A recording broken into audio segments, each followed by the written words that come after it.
Singapur, jueves 23 de febrero de 1995. Final de la sesión de trading.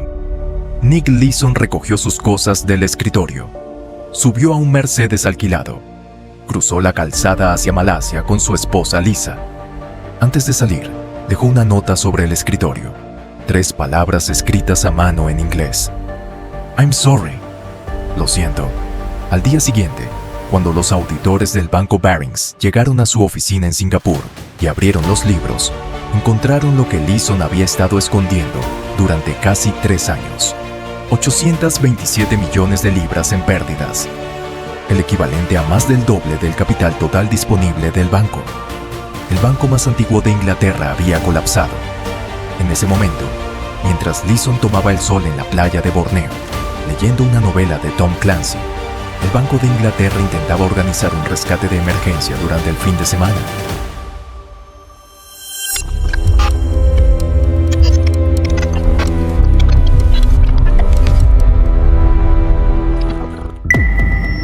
El 26 de febrero de 1995, el Banco Barings fue declarado insolvente. El banco que había financiado las guerras napoleónicas, que había organizado la compra de Luisiana por parte de Thomas Jefferson, que gestionaba las cuentas personales de la reina Isabel II, un banco de 233 años de historia, comprado por el grupo holandés ING por la cantidad simbólica de 1 libra esterlina. 1 libra, el precio de una barra de pan. Y el hombre responsable de todo eso tenía 28 años. Para entender cómo es posible que una sola persona destruya el banco más antiguo de un país, hay que entender primero qué era el Banco Barings y por qué su historia hacía que algo así pareciera literalmente imposible. El Banco Barings fue fundado en Londres en 1762 por Sir Francis Baring, hijo de un comerciante alemán de Bremen. En sus primeras décadas, Barings se convirtió en el banco de los grandes imperios. En 1803 financió la venta de Luisiana. Napoleón Bonaparte quería dinero para sus guerras y decidió vender a los Estados Unidos un territorio de casi 900,000 millas cuadradas. Thomas Jefferson quería comprarlo, pero el gobierno americano no tenía el efectivo. Barings organizó la transacción. El Duque de Richelieu, el primer ministro francés, describió a Barings en esa época como una de las 6 grandes potencias de Europa, junto a Inglaterra, Francia, Austria, Prusia y Rusia, no como un banco, como una potencia. A finales del siglo XX, Barings seguía siendo el banco preferido de la familia real británica. Gestionaba activos personales de la reina Isabel II estimados en $100 millones. Era, en todos los sentidos que importaban en los círculos financieros de Londres, el símbolo de la solidez y la discreción de la banca inglesa. Era imposible que Barings quebrase. Y sin embargo, Nick Leeson nació en 1967 en Watford, un suburbio de Londres. Creció en una familia trabajadora. Su padre era enlucidor de paredes. No estudió en las universidades de élite que alimentaban los pisos de trading de los bancos de la City. No tenía el perfil típico de los jóvenes que llegaban a los grandes bancos ingleses con conexiones, con apellidos, con los modales correctos. Lo que tenía era energía, determinación y una habilidad natural para entender los sistemas financieros de back office, esa parte del banco que nadie glamurosa, pero que procesa todas las transacciones. A los 22 años, después de un trabajo breve en el banco privado Coutts y 2 años en Morgan Stanley, consiguió una posición en el departamento de operaciones del Banco Barings en Londres. Era bueno en su trabajo, resolvía problemas. Cuando Barings tenía un desastre administrativo en su oficina de Yakarta, Indonesia, donde había un lío de contratos sin resolver valorados en 100 millones de libras, enviaron a Leeson. Tardó 10 meses en resolverlo. Lo que era un problema imposible para otros, Leeson lo ordenó meticulosamente. Eso le dio reputación como alguien que arreglaba lo que otros no podían. En 1992, el Banco Barings lo envió a Singapur para ayudar a montar su nueva oficina de trading en el Singapore International Monetary Exchange, conocido como CIMEX. Y aquí ocurrió algo que, en retrospectiva, fue la semilla de todo el desastre. Barings necesitaba a alguien que supervisara las operaciones administrativas de la oficina de Singapur, y también necesitaba a alguien que operara en el piso del mercado. En los bancos serios, estas 2 funciones las ejercen personas diferentes. El que hace las apuestas y el que las registra deben ser personas distintas, precisamente para que haya un control interno. Si pierdes dinero y lo quieres esconder, necesitarías corromper a 2 personas en lugar de una. Barings dio las 2 funciones a Leeson. Era jefe de trading y jefe de operaciones al mismo tiempo, lo que significaba que era, en la práctica, su propio auditor. Podía registrar en los libros lo que quisiera, y nadie en Londres tenía manera de verificarlo de forma independiente.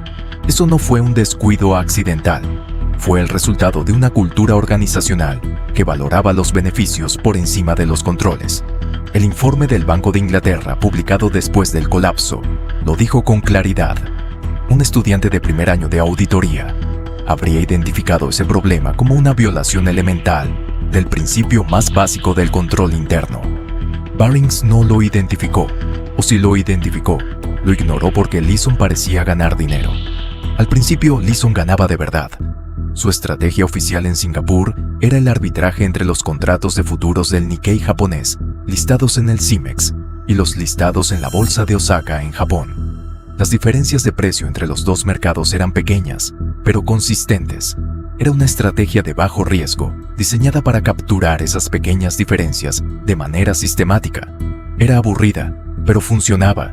Y eso fue suficiente para que, en 1992, Leeson generara beneficios reales para Barings, que representaban el 10% de las ganancias anuales del banco entero.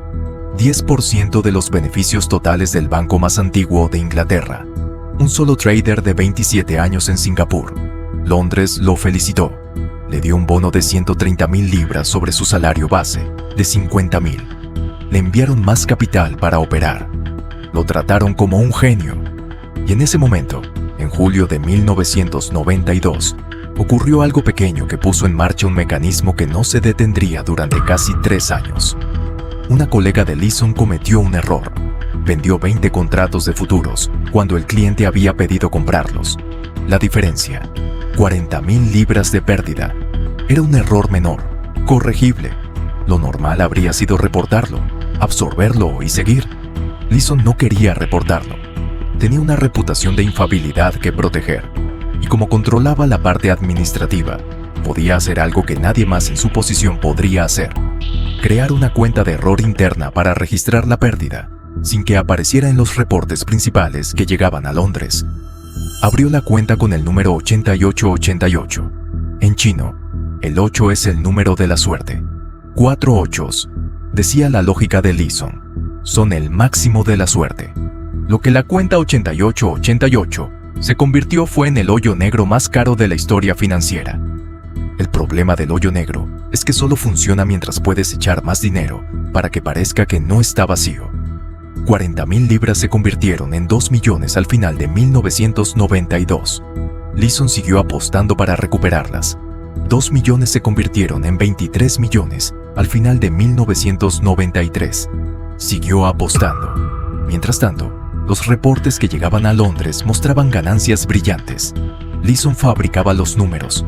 En 1994, declaró beneficios ficticios de 28 millones de libras. Le dieron otro bono. Siguieron enviándole capital.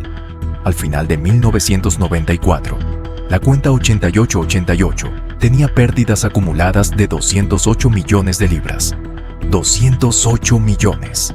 Leeson vivía en un apartamento de $9,000 al mes en Singapur. Cenaba en restaurantes de lujo. Asistía a fiestas. Era el Golden Boy de Barings en Asia. Y todas las noches volvía al apartamento, sabiendo que había un hoyo de 208 millones de libras, que en algún momento iba a tragárselo. La solución que se le ocurrió fue la única que a alguien en esa posición psicológica se le puede ocurrir: apostar más fuerte. Si acertaba una apuesta grande, podía recuperar todo de golpe y cerrar la cuenta antes de que nadie lo descubriera. En enero de 1995, apostó todo lo que tenía a que el mercado de valores japonés no caería por debajo de 19.000 puntos. Era una apuesta concentrada, enorme, en una dirección. Si el mercado se mantenía o subía, Leeson podría recuperar años de pérdidas acumuladas. Necesitaba que los mercados asiáticos se portaran bien durante unas semanas. Lo que ocurrió el 17 de enero de 1995 no estaba en ningún modelo de riesgo. A las 5:46 de la mañana del 17 de enero, un terremoto de magnitud 6.9 sacudió la ciudad japonesa de Kobe. Fue uno de los terremotos más destructivos de la historia moderna de Japón. Murieron más de 6.400 personas. El daño material fue estimado en más de $100.000 millones. La ciudad de Kobe quedó en ruinas en menos de 20 segundos. Los mercados asiáticos abrieron esa mañana y colapsaron. El Nikkei cayó 1.000 puntos en un día. La apuesta de Leeson se fue a cero. Lo que debería haber hecho en ese momento era reportar la pérdida, aceptar las consecuencias y cerrar la posición. Las pérdidas totales en ese punto, aunque enormes, todavía eran menores que el capital total del banco. Lo que hizo Leeson fue lo opuesto. Duplicó la apuesta. Si el mercado caía por el terremoto, razonó, en algún momento tenía que recuperarse. Si compraba más contratos ahora con el mercado bajo, cuando rebotara la ganancia sería suficiente para cubrir todo. Pero el mercado no rebotó, siguió cayendo. Y Leeson siguió comprando. Durante semanas, fue acumulando posiciones en el Nikkei con dinero prestado de Barings en Londres, que no sabía para qué se estaba usando realmente. Llegó a controlar la mitad de todos los contratos abiertos en futuros del Nikkei. El 85% de los futuros en bonos del gobierno japonés. Era como si un solo barco estuviera intentando detener el Titanic con las manos. La semana antes de huir, Leeson seguía llegando a la oficina. Se excusaba regularmente para ir al baño. Sus colegas no entendían por qué. Leeson vomitaba. El 23 de febrero de 1995, al final de la sesión de trading, dejó la nota sobre el escritorio. "I'm sorry", y se fue. Cuando los auditores llegaron al día siguiente y abrieron la cuenta 8888, lo primero que les llamó la atención fue el tamaño. El agujero era de 827 millones de libras. La cantidad exacta dependía del momento en que se midiera. Mientras contaban, el mercado seguía moviéndose en contra de las posiciones abiertas de Leeson. La pérdida total llegó a superar las 900 millones. El capital disponible del banco era de 400 millones. La pérdida era más del doble del capital total del banco. No había rescate posible. El Banco de Inglaterra pasó el fin de semana intentando encontrar un comprador.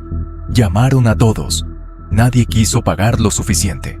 El 26 de febrero, Barings fue declarado insolvente. ING lo compró por $1. Y Leeson estaba en Borneo, tomando el sol en la playa y leyendo a Tom Clancy. Fue arrestado en el aeropuerto de Frankfurt el 2 de marzo de 1995, cuando intentaba volar de regreso a Inglaterra. Peleó la extradición durante 9 meses desde una prisión alemana. Finalmente fue enviado a Singapur. El 2 de diciembre de 1995, se declaró culpable de 2 cargos: engañar a los auditores del banco y engañar al propio Cimex. Fue condenado a 6 años y medio de prisión en la cárcel de Changi, en Singapur, conocida como una de las prisiones más duras de Asia. Mientras cumplía condena, le diagnosticaron cáncer de colon. Los pronósticos eran sombríos. Sobrevivió. Su primera esposa lo abandonó durante el proceso. Fue liberado en julio de 1999, después de cumplir 4 años y 4 meses. Hoy tiene 58 años. Vive en el condado de Galway, Irlanda, con su segunda esposa y sus 2 hijos. Trabaja como conferenciante, cobrando honorarios para hablar sobre gestión del riesgo financiero. El hombre que quebró el banco más antiguo de Inglaterra cobra dinero para explicar a otras empresas cómo no cometer el mismo error. Lo que el informe del Banco de Inglaterra publicó en julio de 1995 sobre el colapso de Barings fue una condena en toda regla, no contra Leeson, sino contra el banco. El informe dijo que las fallas que permitieron el fraude eran obvias, documentadas y debieron haber sido detectadas en cualquier revisión seria de los controles internos. La dirección de Barings en Londres debería haber sabido, o saber que deberían haber sabido, sobre la cuenta 8888. En otras palabras, no fue que Leeson fuera un genio del engaño. Fue que Barings no quiso mirar. Leeson generaba beneficios que representaban el 10% de las ganancias del banco entero. Para un banco de la City de Londres en los años 90, eso era suficiente para no hacer preguntas incómodas. Los bonos llegaban. El capital fluía. Nadie en Londres quería escuchar que el número milagroso en Singapur era, en realidad, un agujero negro. Esa es la verdad más perturbadora de este caso. No es la historia de un trader rogue que engañó a todos. Es la historia de un banco que construyó exactamente las condiciones que hacían posible que alguien como Leeson existiera. Sin supervisión, sin controles, sin separación de funciones, con presión constante para generar más beneficios. El banco que había sobrevivido las guerras napoleónicas, la Primera Guerra Mundial, la Segunda Guerra Mundial y 100 crisis financieras durante 233 años, fue destruido en 2 años y medio por la ausencia de una regla básica que cualquier libro de contabilidad explica en el primer capítulo. La persona que registra las transacciones no puede ser la misma persona que las hace. Leeson dejó una nota que decía: "Lo siento". Barings nunca dejó ninguna nota. Si este caso te atrapó, deja en los comentarios cuál quieres que investiguemos después. El BCCI, el banco que operó durante 19 años en 78 países, siendo la institución financiera oficial de Pablo Escobar, Saddam Hussein, el dictador Noriega y la propia CIA, al mismo tiempo. El escándalo Enron, donde la empresa más admirada de América destruyó los ahorros de jubilación de 15,000 de sus propios empleados. O el colapso del Long Term Capital Management, el fondo de cobertura dirigido por 2 premios Nobel de Economía, que casi detonó el sistema financiero global en 1998 y tuvo que ser rescatado por la Reserva Federal. Suscríbete y activa la campana. En este canal todo es real, documentado y con fuentes. Nos vemos en el próximo caso.